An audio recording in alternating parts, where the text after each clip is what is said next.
رسول اللہ صلی اللہ علیہ وسلم نے 3 اوقات میں نماز پڑھنے اور مردوں کو دفن کرنے سے منع فرمایا. نمبر 1 طلوع آفتاب کے وقت حتیٰ کہ بلند ہو جائے. نمبر 2 جب سورج دوپہر کے وقت عین سر پر ہو حتیٰ کہ ڈھل جائے. اور نمبر 3 غروب آفتاب کے وقت حتیٰ کہ غروب ہو جائے. یعنی جن اوقات میں نماز پڑھنا منع ہے انہی میں دفنانا بھی. ابن عمر رضی اللہ عنہ سے روایت ہے کہ نماز جنازہ نماز فجر اور نماز عصر کے بعد ادا کی جا سکتی ہے. یعنی فجر کی نماز پڑھ کے ساتھ ہی جنازہ پڑھا جا سکتا ہے. حرم میں عام طور پہ ایسے ہوتا ہے. اسی طرح عصر کی نماز کے بعد بعض اوقات جنازہ پڑھا جاتا ہے. عام نماز بنا ہے لیکن جنازے کی نماز پڑھی جا سکتی ہے. قبر گہری کھودیں, اسے ہموار اور صاف رکھیں. میت کو پاؤں کی طرف سے قبر میں داخل کریں.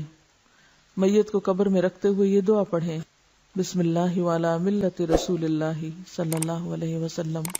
اللہ کے نام سے اور رسول اللہ صلی اللہ علیہ وسلم کے مذہب اور طریقے پر اسے دفن کرتے ہیں.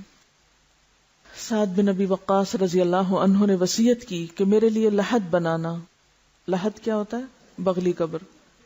اور اس پر کچی اینٹیں لگانا, جیسے کہ رسول اللہ صلی اللہ علیہ وسلم کے لیے کیا گیا تھا. آپ صلی اللہ علیہ وسلم کی قبر اونٹ کی کوہان جیسی تھی. پھر قبر پر مٹی ڈال کر سب لوگ میت کے لیے بخشش اور ثابت قدمی کی دعا مانگے. جنازہ کے بعد قبرستان سے نکل کر دعا کرنا رسول اللہ صلی اللہ علیہ وسلم سے ثابت نہیں. قبروں کو پختہ بنانے کی ممانعت. قبروں کو اونچا کرنا, پختہ بنانا, ان پر گنبد اور قبے بنانا حرام ہے. جابر رضی اللہ عنہ کہتے ہیں کہ رسول اللہ صلی اللہ علیہ وسلم نے پختہ قبریں اور ان پر عمارت وغیرہ بنانے سے منع کیا. نیز آپ نے قبر پر بیٹھنے اور ان کی طرف منہ کر کے نماز پڑھنے سے بھی منع فرمایا ہے. چاہے کوئی شخص مجاور بن کے بیٹھے یا چلہ کشی کے لیے, سب ناجائز ہے. رسول اللہ صلی اللہ علیہ وسلم نے قبروں پر لکھنے سے بھی منع فرمایا. حضرت علی بیان کرتے ہیں کہ مجھے رسول اللہ صلی اللہ علیہ وسلم نے حکم دیا کہ میں ہر تصویر مٹا دوں اور ہر اونچی قبر برابر کر دوں. ام حبیبہ اور ام سلمہ نے رسول اللہ صلی اللہ علیہ وسلم سے ایک گرجے کا ذکر کیا کہ اس میں تصویریں لگی تھی, یعنی حبشہ کے علاقے میں جب یہ ہجرت کر کے گئی ہیں, کیونکہ عرب میں تو گرجا نہیں تھا. آپ نے فرمایا جب ان لوگوں کا کوئی نیک شخص مر جاتا تو وہ اس کی قبر پر مسجد بناتے اور وہاں تصویریں بناتے. قیامت کے دن یہ لوگ اللہ کے سامنے بدترین مخلوق ہوں گے.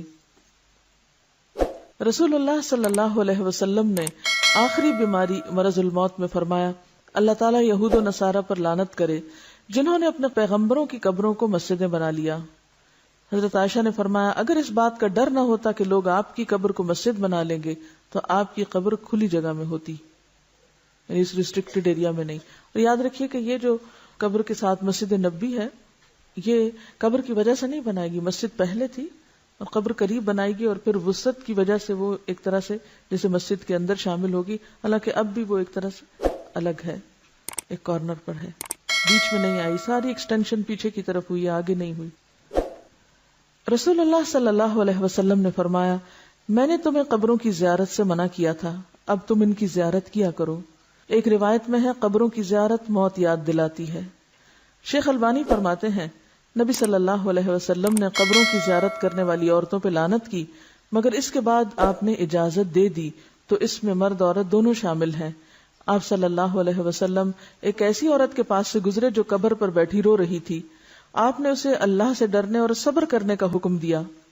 اگر عورتوں کا قبرستان جانا ناجائز ہوتا تو آپ اس کو قبرستان آنے سے بھی منع کرتے, صرف رونے سے نہیں بلکہ وہاں بیٹھنے سے یا آنے سے بھی.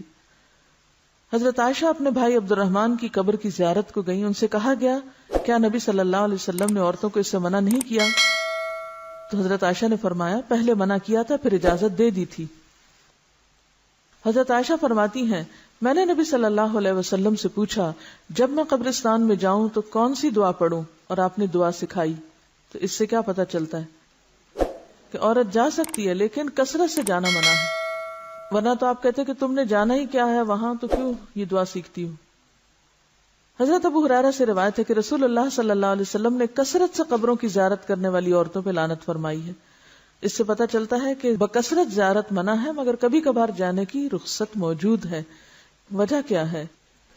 آپ صلی اللہ علیہ وسلم فرمایا فزوروها فانها تزهد الدنيا وتذكر الاخرہ، ان کی زیارت کیا کرو کیونکہ یہ دنیا سے بے رغبتی کرواتی ہیں انسان کو اور آخرت کی یاد دلاتی ہیں۔ رسول اللہ صلی اللہ علیہ وسلم نے فرمایا مردوں کو برا نہ کہو، جو اعمال انہوں نے کیے تھے وہ انہیں مل گئے۔ ہم لوگ اس ادب اور اخلاق سے بھی عاری ہیں، وہیں بیٹھے بیٹھے شروع ہو جاتے ہیں کہ اس کا چہرہ ایسے لگ رہا ہے، اس کے ہونٹ ایسے ہیں تو اس کا ناک ایسا ہے تو اس کی رنگ ایسا ہو رہا ہے تو اس نے پتہ نہیں کون کون سا گناہ کیا ہوگا۔ حالانکہ بعض بیماریاں ایسی ہوتی ہیں کہ جن کی وجہ سے اسکن کا رنگ تبدیل ہو جاتا ہے۔ اور ایک بات یاد رکھیے کہ جو شخص یہ کہتا ہے کہ لوگ ہلاک ہو گئے، وہ سب سے زیادہ ہلاک ہونے والا ہے۔ کوئی حق نہیں کسی کو کہ کسی کے بارے میں کچھ طرح کمنٹ کرے، یعنی کسی کی تعریف اگر نہیں کر سکتے تو اس کی برائیوں پر بھی زبان نہ کھولو، کیونکہ وہ اپنے انجام کو پہنچ گئے۔ زیارت قبور کی دعائیں، جو شخص قبروں کی زیارت کرنے جائے تو وہ یہ دعا پڑھے السلام علی اہل الدیار من المؤمنین والمسلمین ویرحم اللہ المستقدمین منا والمستأخرین وإنا انشاء اللہ بکم للاحقون۔ مومن اور مسلمان گھر والوں پر سلامتی ہو، ہم میں سے آگے جانے والوں اور پیچھے رہنے والوں پر اللہ تعالی رحم فرمائے، اور اگر اللہ نے چاہا تو ہم بھی عنقریب تم سے ملنے والے ہیں۔ مسلم ہی کی ایک روایت میں یہ الفاظ بھی ہیں اسأل اللہ لنا ولکم العافیہ، میں اللہ تعالیٰ سے اپنے اور تمہارے لیے عافیت کی دعا کرتا ہوں۔ آپ نے سوال یہ کیا تھا کہ اگر کوئی شخص کہیں فوت ہو جائے تو اس کو ٹرانسپورٹ کر کے دوسری جگہ لے جایا جا سکتا ہے؟ پسندیدہ تو یہی ہے کہ جہاں کوئی فوت ہو وہیں دفن کرے، کیونکہ زمین تو ساری اللہ کی ہے۔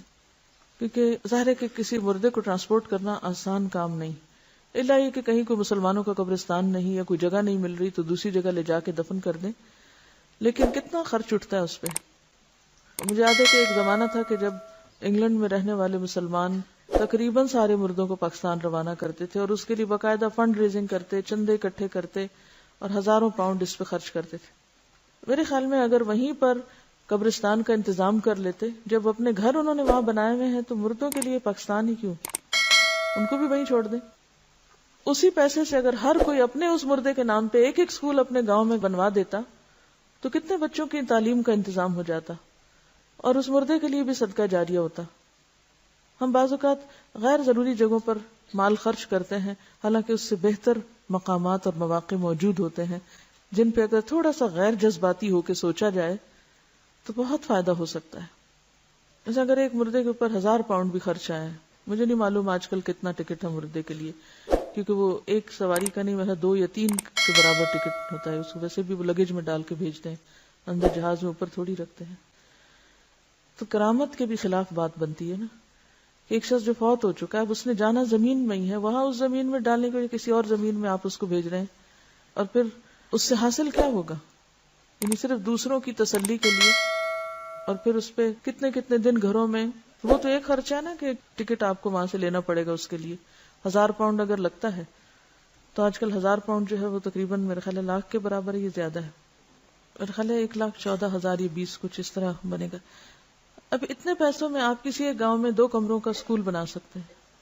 اچھا، پھر انتظار میں جو وقت گزرتا ہے، 8 دن بعد میت آ رہی ہے، 8 دن گھر میں مجلس قائم ہے، سب لوگ کام کاج چھوڑ کے پتہ نہیں کہاں کہاں سے اکٹھے ہو رہے ہیں، اور پھر اس پر جو کھانے پینے کا خرچ چلتا ہے، لوگ قرضہ اٹھا اٹھا کے آنے والوں کی خاطرداری کر رہے ہوتے ہیں، وہ سارا اگر ملایا جائے تو اس سے کہیں بہتر کام ہو سکتے ہیں، اور جانے والے کے لیے دعا کر کے صبر کیا جائے، کیونکہ تھوڑے دن ہیں ہمارے بھی، وہیں جا بیٹھیں گے ہم بھی۔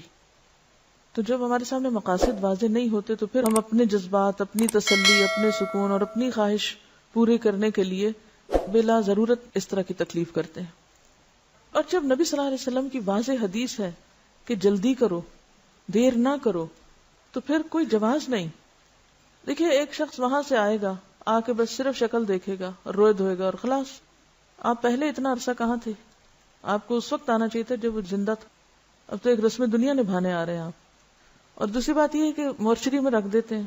آپ کو کوئی مورچری دیکھنے کا اتفاق ہوا؟ میں نے دیکھی ہے، ایسے ہی جیسے فریزر ہوتے ہیں، کھلتے ہیں اور مردے اس طرح اندر رکھ دیے جاتے ہیں جیسے فریج میں آپ کوئی چیز رکھ رہے ہیں۔